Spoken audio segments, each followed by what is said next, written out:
Assalamualaikum warahmatullahi wabarakatuh. Perkenalkan, nama saya Fauzul Fikri dengan NIM 25MJ037.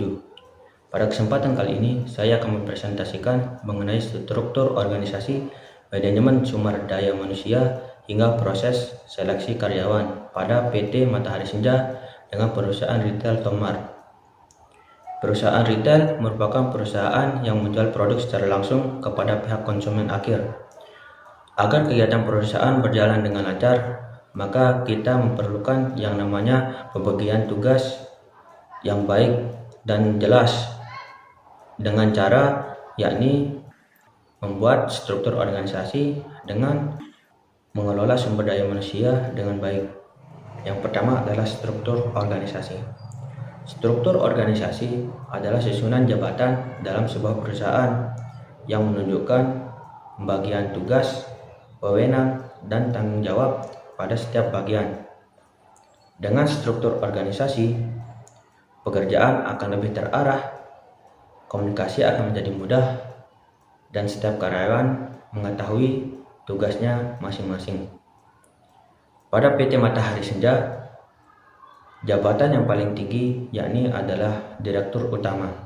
Direktur Utama memiliki tugas untuk menentukan visi, misi, dan strategi perusahaan. Selain itu, Direktur Utama juga berperan sebagai pengambil keputusan tertinggi. Semua keputusan penting seperti pengembangan usaha, pembukaan cabang baru, dan kebijakan perusahaan harus mendapatkan persetujuan dari Direktur Utama. Di bawah Direktur Utama ada beberapa manajer. Yang pertama adalah manajer keuangan. Manajer keuangan bertanggung jawab untuk mengatur kondisi keuangan perusahaan, yang dimana ia bertugas untuk mengatur arus kas, menyusun laporan keuangan, dan mengontrol pengeluaran dan anggaran.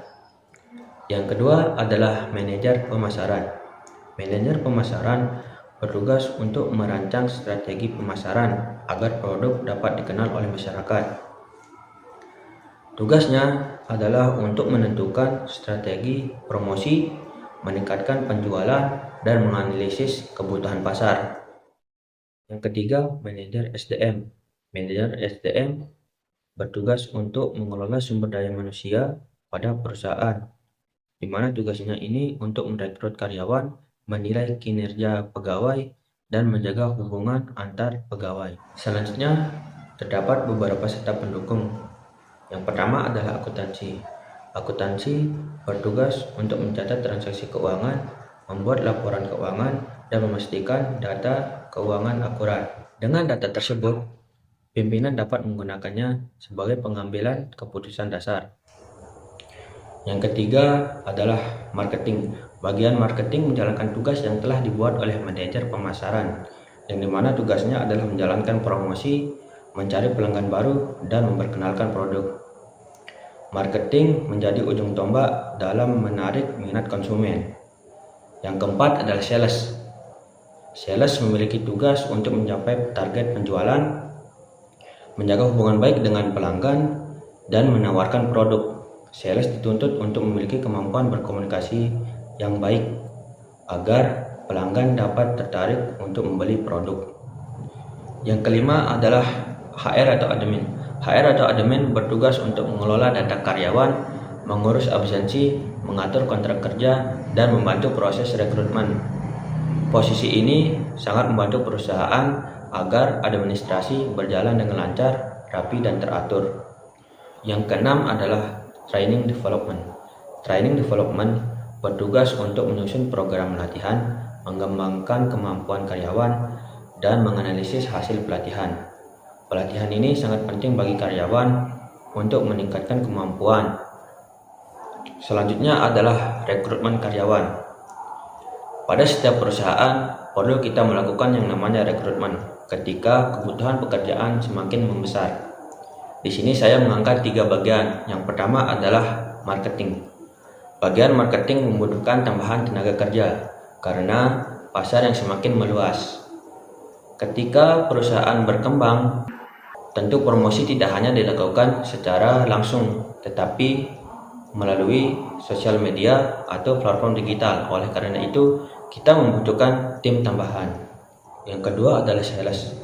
Penambahan sales dilakukan karena pekerjaan mereka yang cukup luas, seperti promosi produk, penjualan langsung, branding, dan menjaga hubungan baik dengan pelanggan. Dengan bertambahnya tenaga sales, maka jangkauan pasar juga semakin meluas. Yang ketiga adalah HR atau admin.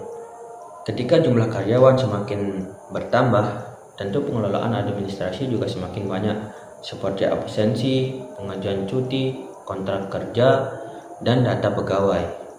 Oleh karena itu, kita membutuhkan tenaga kerja tambahan di bagian HR atau admin agar pekerjaan semakin teratur. Selanjutnya, konsep manajemen SDM. Dalam proses pengelolaan SDM terdapat beberapa konsep penting. Yang pertama adalah job analysis. Job analysis adalah proses mengumpulkan informasi tentang suatu pekerjaan. Tujuannya agar perusahaan mengetahui tugas, tanggung jawab, dan kebutuhan tenaga kerja. Yang kedua adalah job description. Job description merupakan uraian pekerjaan yang menjelaskan tugas pada setiap jabatan. Contohnya, sales yang bertugas sebagai mencapai target penjualan dan menjaga hubungan baik dengan pelanggan. Yang ketiga adalah job specification. Job specification adalah kualifikasi yang harus dimiliki oleh calon pelamar. Contohnya, public speaking yang bagus, ramah terhadap pelanggan, mampu membuat strategi pemasaran, dan mental yang kuat.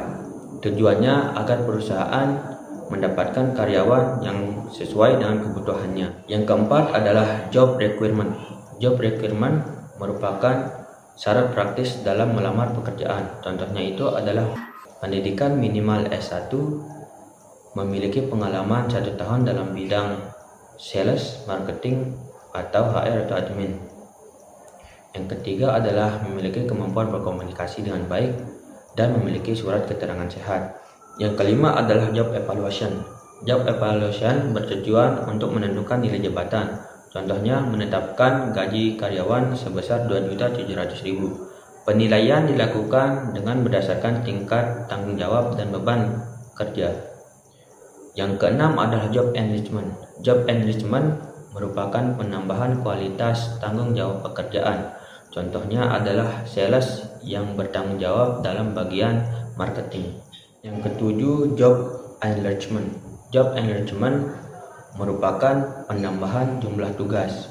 Contohnya itu adalah ketika sales yang bertugas hanya untuk mencapai target penjualan, lalu ada penambahan tugas yaitu untuk menjadi marketing, maka tugas sales itu bertambah menjadi marketing juga.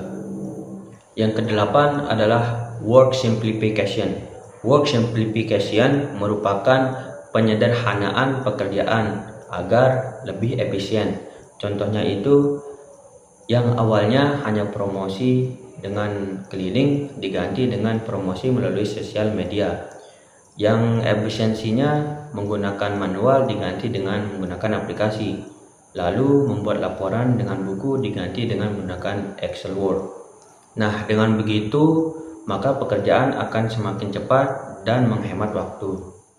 Selanjutnya, informasi lowongan pekerjaan. PT Matahari Senja membuka lowongan pekerjaan untuk bagian sales, marketing, dan HR atau admin. Lowongan pekerjaan dibuat agar perusahaan memperoleh tenaga kerja sesuai dengan kebutuhannya. Kualifikasi pada sales dan marketing. Yang pertama, public speaking yang bagus. Yang kedua, ramah terhadap pelanggan. Yang ketiga, mampu untuk menarik konsumen. Kualifikasi pada HR atau admin. Yang pertama, mampu untuk mengoperasikan Microsoft Office. Yang kedua, teliti dan rapi. Yang ketiga adalah disiplin dan bertanggung jawab. Persyaratannya pendidikan S1, usia 20-35 tahun, CV, fotokopi ijazah, KTP, dan pas foto terbaru 3x4 2 lembar. Pelamar dapat mengirim lamaran melalui email ataupun langsung ke perusahaan. Selanjutnya, contoh surat lamaran kerja. Surat lamaran kerja adalah surat resmi yang dibuat oleh pelamar untuk mengajukan diri terhadap suatu perusahaan. Tujuan surat lamaran adalah untuk memperkenalkan diri serta untuk menunjukkan bakat bekerja. Contohnya itu adalah seperti ini. Dalam surat lamaran kerja terdapat beberapa isi surat yang meliputi identitas diri, pendidikan, alamat, nomor telepon, dan lampiran dokumen untuk bahan pertimbangan. Surat lamaran pekerjaan yang baik menggunakan bahasa yang sopan, singkat, dan jelas. Selanjutnya adalah tes kompetensi bidang. Setelah proses administrasi, perusahaan memberikan tes kompetensi yang dimana bertujuan untuk mengetahui kemampuan dasar pelamar. Contohnya itu adalah apa tujuan utama dalam promosi.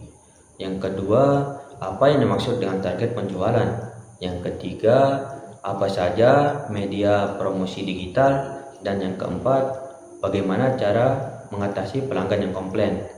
Dengan hal itu, perusahaan dapat menilai kemampuan teori pelamar. Selanjutnya yaitu wawancara berbasis kompetensi. Setelah tes tertulis, perusahaan melakukan wawancara yang bertujuan untuk mengetahui kemampuan dan karakteristik pelamar. Contoh wawancara seperti berikut. 1. Ceritakan pengalaman Anda saat Anda berhasil menawarkan atau menjual produk kepada seseorang. 2. Apa yang Anda lakukan ketika target penjualan belum tercapai. Yang ketiga, pernahkah Anda menghadapi pelanggan yang komplain? Lalu bagaimana cara Anda mengatasinya? Dengan wawancara tersebut, perusahaan dapat mengetahui bagaimana cara kemampuan komunikasi pelamar dan bagaimana cara pelamar untuk dapat menyelesaikan masalah. Selanjutnya yaitu pengumuman hasil seleksi. Pada tahap akhir adalah pengumuman hasil seleksi, yang dimana pengumuman hasil seleksi ini kita bisa mengetahui informasi peserta siapa saja yang lulus. Peserta yang lulus diminta hadir untuk melakukan proses selanjutnya. Pengumuman seperti ini sangat penting agar informasi perusahaan tersampaikan secara resmi dan jelas. Demikian materi yang bisa saya sampaikan mengenai struktur organisasi dan pengelolaan sumber daya manusia pada PT Matahari Senja, perusahaan retail Tomart. Semoga materi yang saya sampaikan ini bermanfaat bagi kita semua. Bila ada kesalahan atau kekurangan, saya mohon maaf dan saya ucapkan terima kasih terhadap teman-teman atas perhatiannya. Wassalamualaikum warahmatullahi wabarakatuh. Bye-bye.